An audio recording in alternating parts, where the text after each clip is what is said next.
பொதுமக்கள் அனைவருக்கும், அலைக்கடன் திரண்டிருக்கும் பொதுமக்கள் அனைவருக்கும் வணக்கம். நான் எப்படி இந்த கடையெல்லாம் வச்சு பெரிய தொழிலதிபர் ஆனேன்னா, பொதுமக்களே, நீங்கள் மூட்டை தூக்கியோ விடிய காலை எழுந்திருத்து கஷ்டப்பட்டு சம்பாதிக்க வேண்டிய அவசியமே கிடையாது.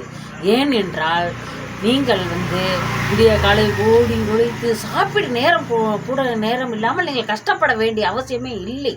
ஏனென்றால், நீங்கள் சீக்கிரம் பணக்காரன் ஆக வேண்டியதுக்கு ஒரே வழிதான். Simple, easy, very very easy. உங்கள் கூட்டத்தை பார்த்து எனக்கு மிகவும் பெருமிதமாக இருக்கிறது. அலைக்கடனான திரண்டு கொண்டு இருக்கிறீர்கள். ஆகவே நான் பணக்காரன் ஆவதை எப்படி பற்றி சொல்கிறேன். கவனமாக கவனித்துக் கொள்ளுங்கள் பொதுமக்களே, இளைஞர்களே, குறிப்பாக இளைஞர்களே. ஒன்றும் இல்லை, விடிய காலை 4:30 எழுந்துவிட்டு நட்சத்திர ஜன்னலில் வானம் எட்டி பார்க்குதுன்னு சாங் பாடுங்க. ஒரே நாளில் ஓஹோன்னு ஆவீங்க. ஓகே.